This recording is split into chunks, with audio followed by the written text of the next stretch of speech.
For an instrument first developed as recently as the 17th century, the telescope has travelled a long way.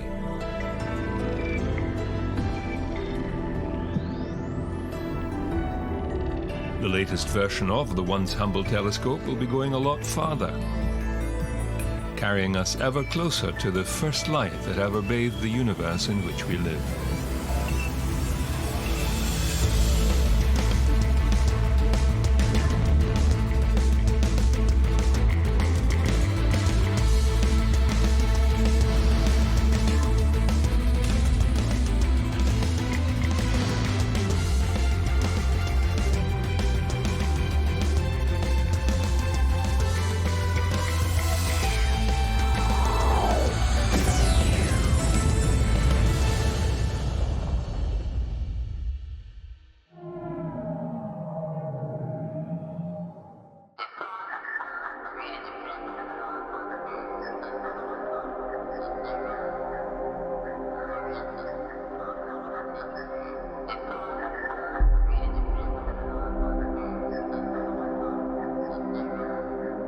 Generational change is part and parcel of our lives. In terms of space exploration, the Hubble Space Telescope has been doing its extraordinary work for a generation now, and it's time to hand over the reins.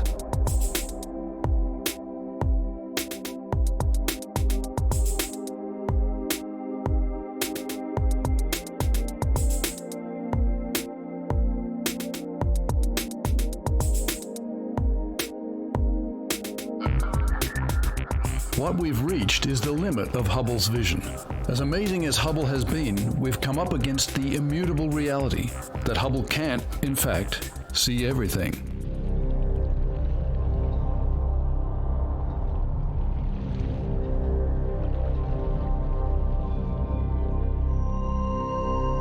Galileo, Herschel, Hubble.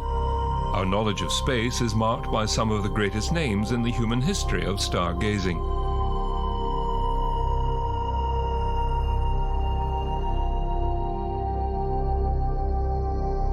But who was James Webb?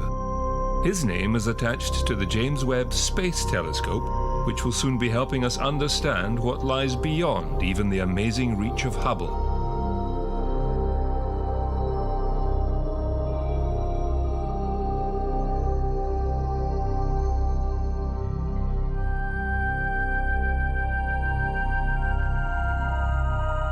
Originally called the Next Generation Space Telescope, Hubble's successor was renamed in 2002 to honor James E. Webb, who ran NASA from February 1961 to October 1968.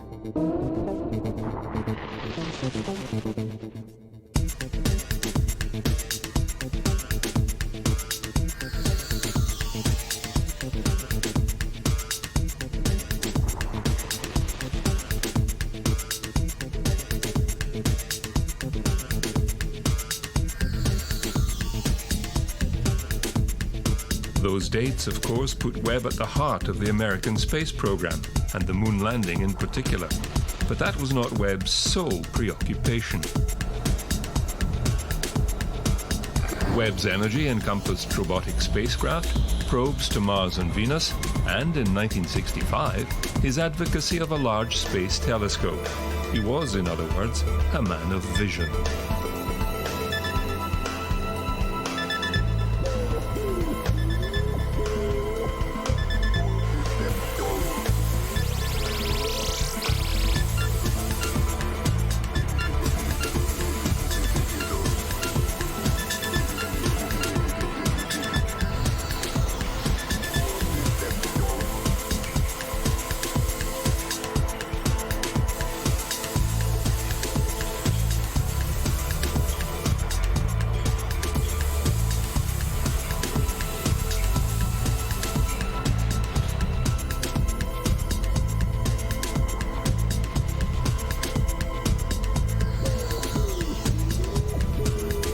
The James Webb Space Telescope is nearing completion, in readiness for a scheduled launch in October 2018. By a happy coincidence, exactly 50 years since James Webb's tenure at NASA ended.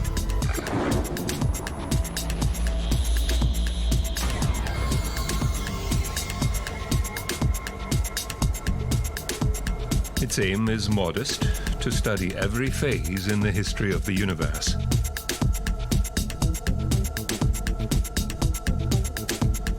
Several major agencies have collaborated in the creation of the James Webb Space Telescope. NASA's Goddard Space Flight Center is at the hub.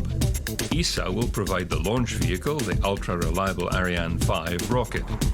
Canada's space agency is involved, as is the Space Telescope Science Institute, while Northrop Grumman is the chief contractor.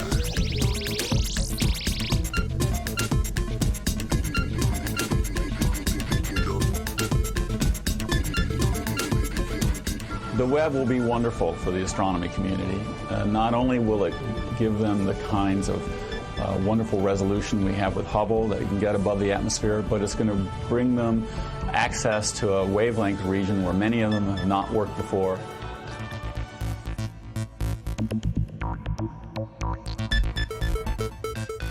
We have a telescope that's far more powerful than anything that we have had before, working at infrared wavelengths, which you can't see well from the ground. And that will enable us to see things from the most distant universe that we can only guess at, things in the outer solar system that we can only guess at. The Webb is going to be such a powerful telescope. It's going to be like the Hubble. And in the case of the Hubble, probably more than half of the greatest observations, discoveries that the Hubble made were things people didn't anticipate. I expect the same for the Webb.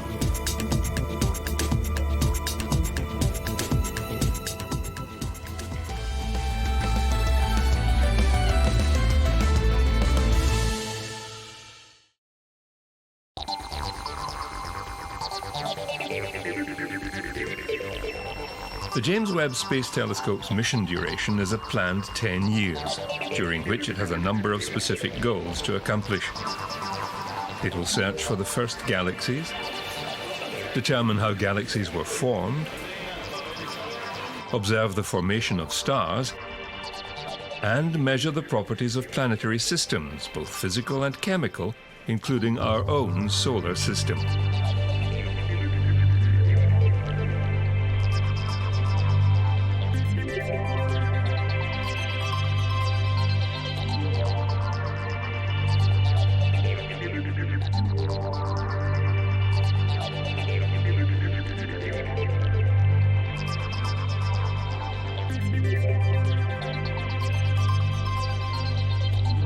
Not least of all, the Webb will carry on the task that underlies so much of humankind's activity in space, investigating the potential for life in other far-flung places.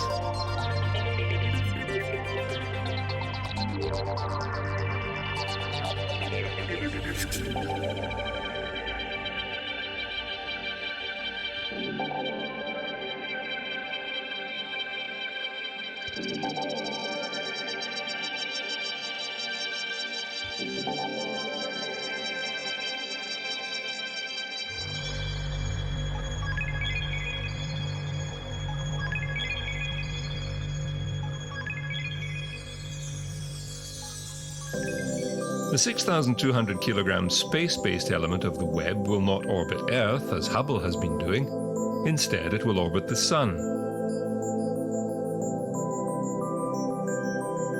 To do so, it must first travel 1.5 million kilometers, a 30-day journey to L2, the Lagrangian point at which the gravitational forces of Sun and Earth are roughly equivalent.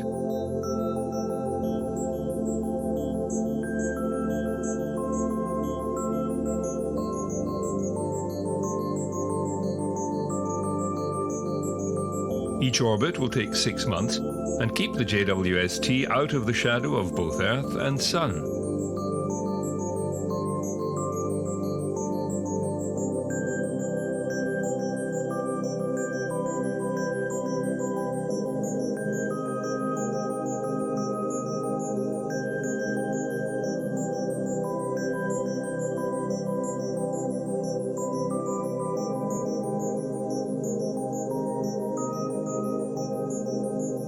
Its trajectory also makes 24/7 communications possible.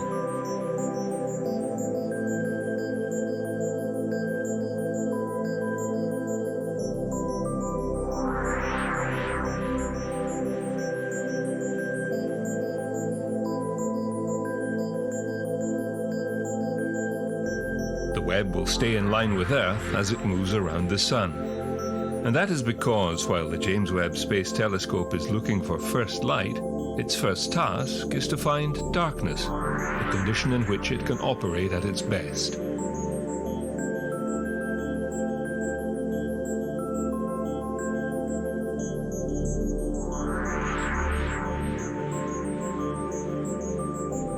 Three main component systems make up the space-based James Webb Space Telescope: an integrated science instrument model, ISM, the optical telescope element, OTE, and the spacecraft element.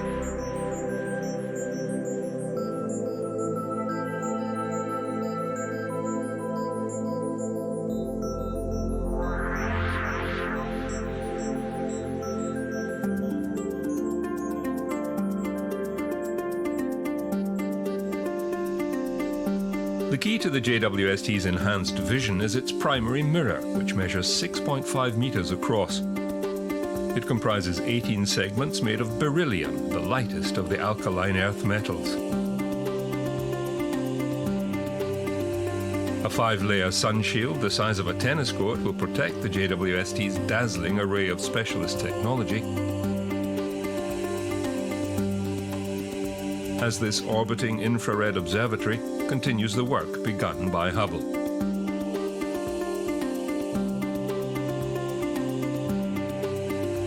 On board are a near-infrared camera, a near-infrared spectrograph, a mid-infrared instrument, a near-infrared imager, and a slitless spectrograph.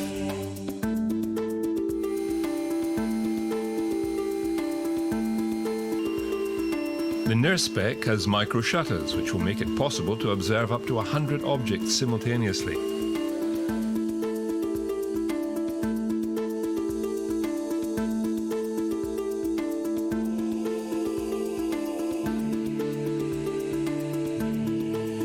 The Webb's cameras and spectrometers are capable of detecting extremely faint signals, a crucial factor in its attempt to see as far back as first light.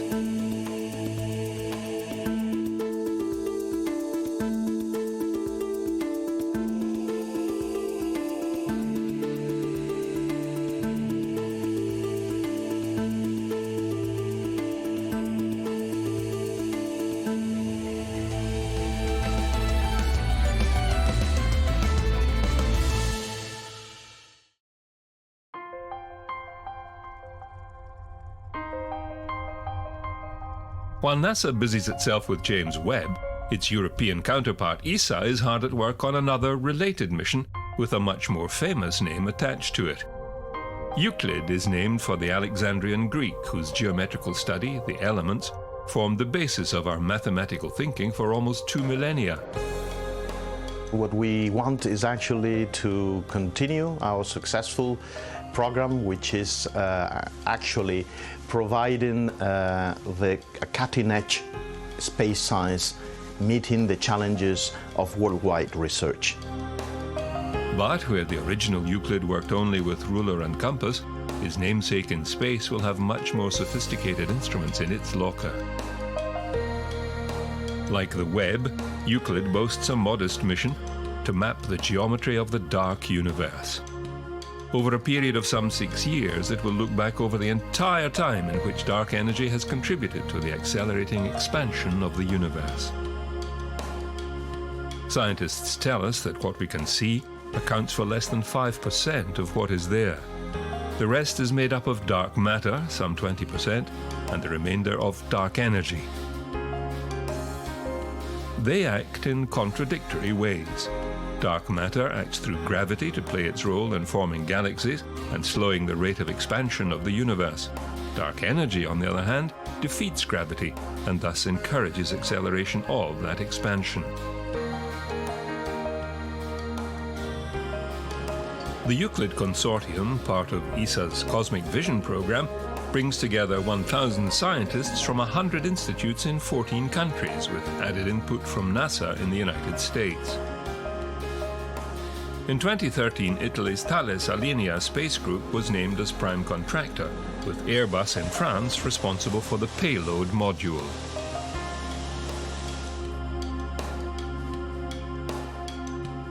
Onboard Euclid's payload module will be a telescope 1.2 meters in diameter, a visible light camera, and a near-infrared camera and spectrometer. Euclid will undergo its critical design review in 2017, with its launch planned for December 2020 from Kourou in French Guiana. Like the JWST, it will orbit around the L2 point.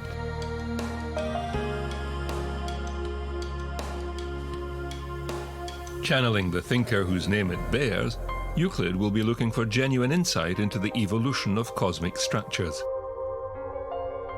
Investigating the nature of dark energy, dark matter, and gravity, it will track their observational signatures on the geometry of the universe and on the cosmic history of structure formation. Euclid will deploy two key systems: weak gravitational lensing, or WL, and baryonic acoustic oscillations, BAO. WL examines how background galaxies are disturbed by foreground dark matter and measures modifications in the shape of galaxies brought on by the gravitational lensing of dark matter.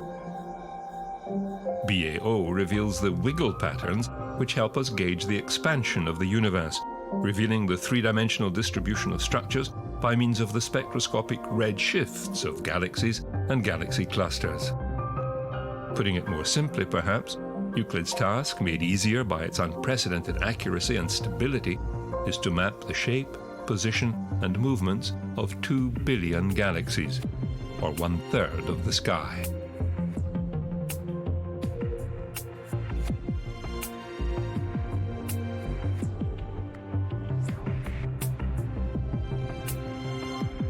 Even more excitingly, the James Webb Space Telescope is not the only star performer, pardon the pun, on the horizon. In 2016, NASA confirmed the decision to go ahead with its Wide Field Infrared Survey Telescope, or WFIRST for short. WFIRST is a NASA observatory that has the top ranking of the National Academy of Sciences to launch in the 2020s. It has the same image precision and power as the Hubble Space Telescope, but with 100 times the area of sky that it views. Looking at a large fraction of the sky allows you to get a more complete accounting. For example, the stars in the Large Magellanic Cloud, which is the nearest galaxy to us, or the stars in the galactic bulge. So you can do a much more complete accounting in a much shorter amount of time.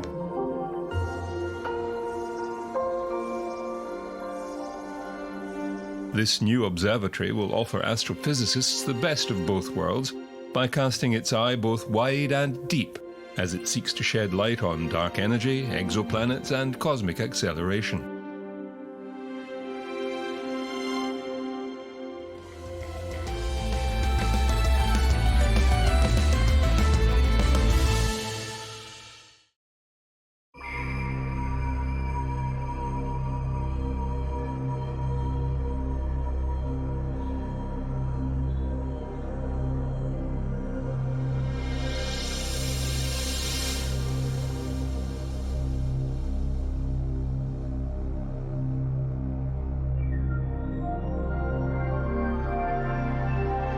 Surveying large areas in near-infrared light, a single image from WFIRST will have all the depth and sharpness to which Hubble has accustomed us, but will cover 100 times the area. In fact, a single image will encompass as many as 1 million galaxies.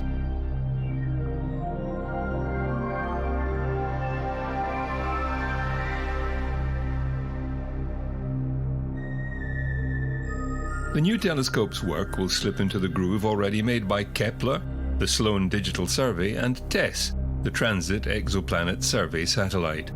WFIRST will use microlensing rather than the transit method of detection.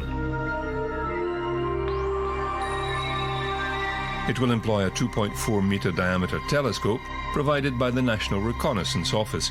But the best of both worlds part of the WFIRST story comes with the coronagraph, which NASA has been able to add to its instrumental array.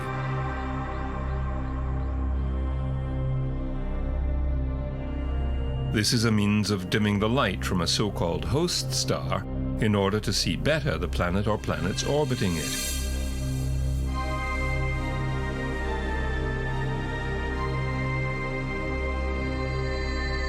And that is highly significant if we remember that the host star may be up to 1 billion times brighter than any exoplanet identified.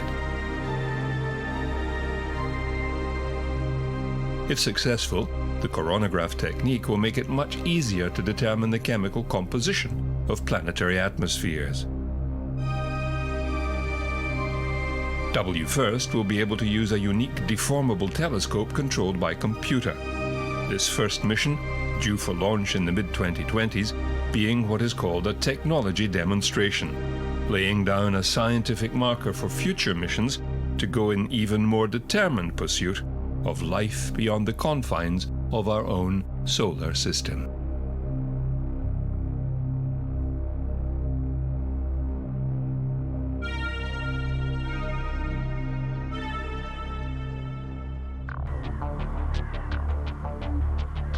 While all of this is going on in space, here on Earth, another agency will be tackling the question of dark matter from yet another angle. At CERN in Geneva, the Large Hadron Collider is now running at full power for the first time. The very exciting and intriguing possibility that in addition to gravity, there might be a new force between our visible matter and dark matter, which is transmitted by a new photon-like particles, which we call dark photon or heavy photon or paraphotons. There are many different names for these particles. This experiment, it's apparatus which is about 30 meters long, and the main idea is that we search for so-called invisible decay of dark photons. And these particles could be quite light, below 1 GeV, and what is most important that these particles could be searched for at low energy experiment with fixed target experiment. So what you see here is the beam pipe where the beam is coming. The electrons are deflected by two magnets, which are about 15 meters upstream. The purpose of that is really we need to be sure that what we get here are electrons of 100 GeV. So in this magnet, when the electrons are deflected, you generate synchrotron radiation, and this we detect with this detector here.